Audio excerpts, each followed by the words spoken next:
monde, c'est Julien de Phasmaniac, j'espère que vous allez bien, moi ça va pas bien. Non, ça va pas bien. Hier, j'ai été à la bourse d'Arras, il y a plu, il a fait du vent, il faisait froid, et résultat aujourd'hui, je suis un peu malade. Alors, j'avais envie de faire quand même cette vidéo pour faire un petit débriefing de la Reptile Expo. Alors, je prends mon courage à deux mains et je le fais pour vous aujourd'hui. Alors, comme vous le savez, alors je sais pas si vous avez regardé la vidéo, moi j'étais en train à Arras, parce que je suis assez écologique et j'avais pas envie d'utiliser la voiture. Non, je déconne. C'est surtout que la voiture, elle fonctionne plus pour l'instant, donc j'ai pris le train. Et puis je suis arrivé là-bas vers 9h30. Donc 9h30, 9h35. Donc on paye l'entrée. Alors l'entrée c'était 6 euros pour les adultes. C'est raisonnable. Déjà 9h30, énormément de monde dans le hall. Mais vraiment, hein, vraiment beaucoup de monde. Donc les portes devaient s'ouvrir à 10h, ils ont ouvert les portes à 10h, pas à 10h01 ni 9h59, hein, eux c'est 10h. Donc ils ouvrent les portes et puis là on voit, vous savez comme les soldes, lors des soldes vous avez toutes les femmes qui se ruent comme ça, qui courent dans les magasins pour acheter leurs chaussures préférées.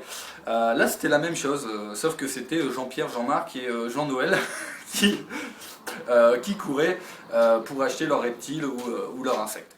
C'est normal, hein, puisqu'on avait quand même des passionnés qui voulaient acheter une espèce en particulier et ils ne voulaient pas rater l'occasion, ce que je comprends. Donc bon, c'était assez marrant, donc là on ouvre les portes et puis on arrive directement sur le stand d'Exoterra, et là, déception. Et ouais, déception parce que l'année dernière on avait un stand d'Exoterra où effectivement il y avait beaucoup plus de créations, de terrariums avec comment dire, d'idées de création, de terrarium, de décoration.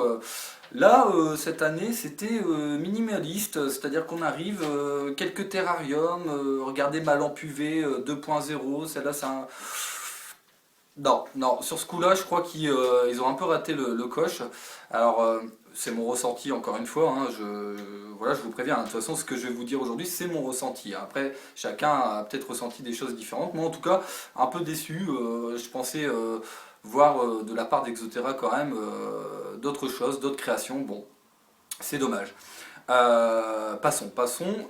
Donc après, le point négatif, alors il y a plusieurs points négatifs. Le point négatif, c'est que alors, ok, c'est un salon du reptile, hein, Reptile Expo, normal, mais il y avait très peu de stands d'insectes. Alors vous allez me dire, encore une fois, c'est une expo de reptiles, je suis d'accord avec vous. Mais l'année dernière, quand même, au mois de juin, hein, donc de l'année dernière, j'avais été et il y avait beaucoup de stands d'insectes vivants, hein, et d'insectes aussi morts.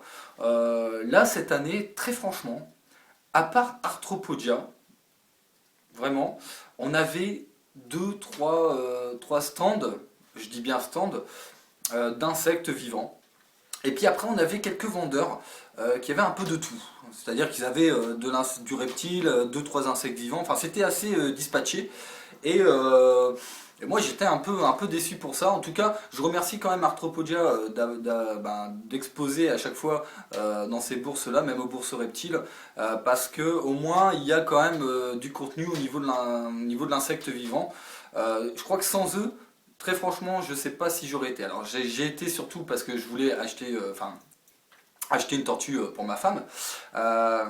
Sinon, enfin moi personnellement, j'étais un peu déçu. Alors c'est le point négatif pour moi, en tout cas qui suis passionné d'insectes. Après, c'est vrai que si vous étiez passionné de reptiles, c'était nickel pour vous. Alors deuxième petite déception. Alors vous pouvez me donner si vous avez été à cette bourse, donnez votre avis aussi en commentaire. Moi, comme je vous l'ai dit, je vous donne mon ressenti. Alors la deuxième déception, ça va être aussi parce que il y avait énormément de serpents, énormément, et beaucoup moins de geckos, de pogona par exemple, de caméléons que l'année dernière. Donc ça, j'ai pas trop compris. Alors c'est dommage. C'est-à-dire que quand vous promeniez dans les allées de la bourse, la plupart du temps, il n'y avait que des stands de serpents ou des stands de tortues. Alors énormément de stands de tortues, mais ça, à la limite, ça allait encore. Mais surtout que moi je venais chercher une tortue, donc j'étais assez content. Non, sinon franchement beaucoup de serpents et au préjudice des pogonas et des geckos. Alors je pense qu'il y a certains d'entre vous qui ont peut-être été justement pour ça. pour les Pogona ou les geckos et qu'ils ont été un peu déçus, alors je peux comprendre. Bon, maintenant, est-ce que c'est parce qu'il n'y a pas eu assez de demandes? Je sais pas. Je sais pas en tout cas. Moi, j'étais un peu déçu pour ça aussi. Bon, après chacun sa passion. Donc c'est vrai que si vous étiez vraiment amateur de serpents, de boa, là c'était le moment vraiment, c'était votre moment, c'était votre heure de gloire. Donc voilà. Mais sinon, très franchement, au niveau des exposants, super sympa, rien à dire. Alors, c'est vrai que comme c'est une bourse qui est internationale, on avait pas mal d'exposants étrangers, beaucoup d'Allemands, des Anglais. Donc bon, parfois pour communiquer c'est un peu délicat, surtout l'allemand. Mais sinon super sympa, vraiment nickel. On voyait que les mecs ils prenaient du plaisir. Il y a certains Français aussi, des éleveurs français, donc je pense là à Boa, Sunglow qui étaient là et qui n'ont pas hésité à expliquer à mon fils par exemple qui souhaiterait avoir un serpent, à expliquer quoi prendre, comment l'élever, tout ça vraiment. Et voilà, et on repart, on lui achète rien, ce bonhomme-là, on repart et on est content, on a eu toutes les explications et voilà, il était franchement très sympathique. Un éleveur de phasmes aussi, par exemple, enfin un éleveur d'insectes, hein, parce qu'il n'y avait pas que des phasmes, qui était là, tranquille. Alors il avait un petit stand d'1,50 m, vous voyez, donc rien de glorieux, mais voilà, on voyait qu'il était passionné. J'ai parlé un peu avec lui pendant un quart d'heure, 20 minutes, et voilà. Et je pense que ces mecs-là, justement, ils méritent peut-être d'avoir un peu plus de place, un peu plus de, bah, je sais pas, un peu plus, ouais, voilà, un peu plus de place, un peu plus d'intérêt, tout simplement. Après, chacun son truc. Alors, on sentait qu'il y avait des vendeurs, par contre, un contrario, qui étaient là quand même pour le business. Bon. Je ne citerai pas là de vendeurs, je ne vais pas me faire des ennemis, mais on le sentait quand même. Voilà, donc dédicace en tout cas à tous ces vendeurs-là qui étaient vraiment sympas. Alors peut-être ils me reconnaîtront s'ils regardent la vidéo. Voilà, je vous fais vraiment une dédicace parce que voilà, c'était vraiment sympa. D'ailleurs, je recommande aux personnes qui regardent ma vidéo, si vous êtes intéressés par les serpents ou même les phasmes, tout ça, voilà, si je cite des noms d'éleveurs qui sont sympas, n'hésitez pas en tout cas à les contacter parce que vraiment, rien à dire. Voilà, donc après on a fait, moi j'ai fait plusieurs fois le tour vraiment pour regarder ce qu'il y avait, tout ça. Donc on avait les traditionnels vendeurs de souris, de rats, normal, les vendeurs de grillons, de criquets, tout ça. Mais moins que l'année dernière. L'année dernière il y en avait un peu plus. C'est pour ça que je vous dis il y avait un peu moins de stands cette année. Et puis voilà, donc après qu'est-ce que j'allais dire sur la bourse? Donc c'est fini, hein. Je pense que j'ai tout dit.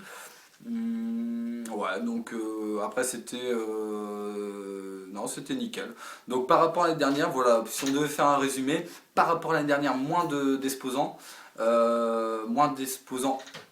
en général et beaucoup moins d'exposants d'insectes. Donc là un peu déçu. Voilà, pour ma part. Donc voilà, bah, j'espère en tout cas que la vidéo que j'ai faite de l'expo, que vous pourrez voir avant celle-ci, vous a plu, ou si vous ne l'avez pas vue, n'hésitez pas à aller la voir. Voilà, je voulais faire un petit montage, et de toute façon, vous ressentez quand même sur la vidéo qu'il y avait très peu d'insectes et beaucoup de serpents, puisque en général, moi c'est ce que j'ai filmé, j'ai pas pu... Enfin, il n'y avait pas, à part ça, franchement, il n'y avait pas grand-chose à filmer, à part des serpents. Voilà, alors, on va passer maintenant aux choses sérieuses. Je vais prendre le téléphone, puisqu'on va passer bah, aux nouveautés, puisque quand même j'en ai profité pour acheter des petites nouveautés. Et un truc super sympa que j'ai acheté. Alors je vais juste prendre les noms scientifiques parce que je les ai pas encore en tête. Donc on va commencer par une sauterelle géante. Alors le nom c'est Tropidarcis colaris. Alors si je me trompe, n'hésitez pas à me le dire en commentaire. Alors il n'y a pas trop de lumière. Voilà, vous en avez une ici. Alors c'est des juvéniles. Ils sont subadultes. Je vais en prendre une. Hop, bien si elle veut venir. Voilà. Voilà, et ça saute, hein, donc... voilà. Ah, je vais vous la montrer. Donc voilà, c'est une grosse sauterelle. Donc sauterelle géante, normale. Voilà, alors elle est super belle à l'âge adulte, vraiment super belle. Donc c'est une espèce qui est relativement facile à élever, donc c'est pour ça que je l'ai prise. Et puis, par contre, bon, au niveau de l'incubation, c'est une espèce qui est assez longue à incuber, hein. Les œufs, c'est à peu près un an, d'après ce que j'ai lu, un peu plus d'un an d'ailleurs. Mais bon, moi, ça me pose pas de problème. C'était surtout pour la beauté, hein. Moi, si j'achète un insecte, c'est surtout pour la beauté. Et puis, voilà, après la patience, je l'ai. Donc, ça pose pas de problème. Hop, et voilà, elle est partie. Donc voilà, donc là, j'ai acheté trois couples. Donc trois femelles, trois mâles. Et puis, bah écoutez, on verra bien. On verra dans les suivis d'élevage ce que ça donne. Alors, deuxième chose que j'ai acheté, puisque au niveau des blattes, je m'en sors, enfin au niveau des, c'est pas des blattes, au niveau des coléoptères, je m'en sors assez bien. Donc j'ai décidé de me lancer dans une nouvelle espèce. Alors je sais pas si vous allez bien, voilà. Donc voilà, donc là c'est la Pachnoda sinuata. Voilà, si je fais des fautes de langage, entre guillemets. N'hésitez pas à me reprendre dans les commentaires. Donc voilà. Donc là, c'est une espèce qui est relativement facile à élever. Alors, pour les prix, vous voyez, par exemple, ouais, ça c'était le point positif, par exemple, que j'ai oublié de vous dire, c'est que c'est vrai, au niveau des prix, c'était pas excessif, c'était voilà, c'était vraiment à la portée de tout le monde. Donc ça, c'était assez cool. Voilà, par exemple, ça, c'était 50 centimes pièce, vous voyez. Donc 50 centimes pièce pour un coléoptère qui est quand même assez beau. Alors je sais pas si ouais, c'est quand même assez sombre. J'ai pas mis le flash, je suis désolé. Mais voilà, donc je vais essayer de vous le montrer comme ça peut-être. Alors il est où? Il est là. Voilà. Voilà. Vous voyez, donc il est assez beau. Donc là j'ai mis de l'humus. Voilà, donc ça c'est un mélange de terre, de feuilles. Donc là ils vont pouvoir pondre dedans. Et quand j'aurai des larves, je les mettrai donc dans une boîte style comme ça, avec de l'humus dedans. Je suis désolé, je suis malade, je parle un peu dans mon nez. Voilà. Donc 50 centimes pièce. Voilà. Donc je veux dire c'est bien. C'est pas cher. Et puis ça vous permet d'avoir. Alors je vais enlever ça parce que c'est pas le nom. Je me suis trompé. Donc ça vous permet d'avoir une belle petite espèce de coléoptère. Et pour les sauterelles géantes, donc j'ai payé 25 euros. Alors j'ai marchandé, hein. Faut marchander un petit peu. C'est normal, c'est une bourse, hein, c'est comme ça. Et donc voilà, pour les sauterelles, j'ai payé 25 euros les trois couples. Donc je trouve que c'est pas excessif. Je trouve que ça va encore. Franchement, ça va encore. Donc je suis assez... voilà, j'ai acheté que ça. Alors pourquoi? Tout simplement, comme je vous l'ai dit, parce qu'il n'y avait pas énormément de stands à insectes. Et puis en plus de ça, je venais pas forcément pour acheter des insectes, mais surtout pour acheter une tortue. Donc voilà, donc j'ai pas acheté énormément d'insectes. Et puis bon, en même temps, j'avais peut-être pas non plus économisé vraiment des centaines d'euros pour acheter un peu de tout. Et puis voilà. Après, il faut pas non plus se lancer dans tout et n'importe quoi. Ça sert à rien. Donc bon, je préfère y aller petit à petit. En tout cas, pour les sauterelles géantes, on fera les fiches d'élevage. Et puis on fera le suivi d'élevage aussi. Ça peut être pas mal. Et vous verrez à l'âge adulte, vraiment, elles sont vraiment très belles, magnifiques. Allez, je vous montre. Alors, normalement, elle a un enclos. Alors, elle est où? Normalement, elle a un petit enclos qu'on a fait dans le jardin. Mais là, je l'ai ramené pour vous la faire voir quand même. Ladies and gentlemen, je vous présente. Alors, attendez, je la mets à la lumière quand même. Capucine. Alors, je suis désolé. Attendez, hop. Voilà, je vais la mettre comme ça. Voilà, Capucine. Alors, c'est pas moi qui ai choisi le nom. Moi personnellement, Capucine, ça me fait penser un peu à Secret Story.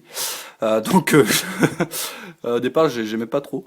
Mais bon, c'est ma femme c'est normal, ça a tortue à ma femme, donc c'est elle qui a choisi. Voilà, donc Capucine. Et là, franchement, pas déçu non plus du prix, puisque ça, les tortues, alors c'est une Hermanie. Je vais juste la reposer. Hop. Voilà, donc là elle va très très bien, elle a mangé un petit peu. Donc j'ai pas épilogué là-dessus, mais c'est vrai que les tortues, généralement dans le commerce, c'est 100, 150 euros hein, traditionnellement. Et vous voyez, dans des bourses comme Arras, vous avez des vendeurs euh, qui sont honnêtes, enfin, qui sont passionnés. Je peux vous dire, par exemple, la tortue, elle est pucée. Donc vraiment, c'est des gars qui sont honnêtes, qui font vraiment les choses très très bien. Et en plus de ça, le prix est plus qu'honnête, puisque je l'ai payé 55 euros. Vous voyez, donc finalement, ça, c'est des choses quand même qui m'ont plu. Voilà. A contrario aux autres éleveurs que je citerai pas, qui eux faisaient du business. Mais ça, voilà, on va pas en parler, ça sert à rien, c'est de leur faire un peu de pub. Je voulais juste vous dire aussi que j'ai des naissances de Necrosia annulipes. Voilà, j'ai eu quelques naissances. Bah, vous le saviez, hein, je vous l'avais montré sur le suivi d'élevage, mais ça continue, donc ça, je suis assez content aussi. Je vous expliquerai, je pense, dans le prochain suivi d'élevage, puisque j'ai fait deux expériences, j'ai mis les œufs dans de la vermiculite humidifiée, et j'ai mis juste les blocs verts, comme ça, donc la mousse horticole, sans l'humidifier, dans d'autres boîtes pour voir un peu ce qui marchait le mieux, et on fera un petit peu le point là-dessus. Voilà, allez, je vais vous laisser parce que ça fait déjà 15 minutes, j'ai pas envie de vous embêter plus que ça. Je vous fais à tous un énorme bisou, c'était Julien de Phasmaniac malade. Ciao à tous, bonne journée, bonne soirée.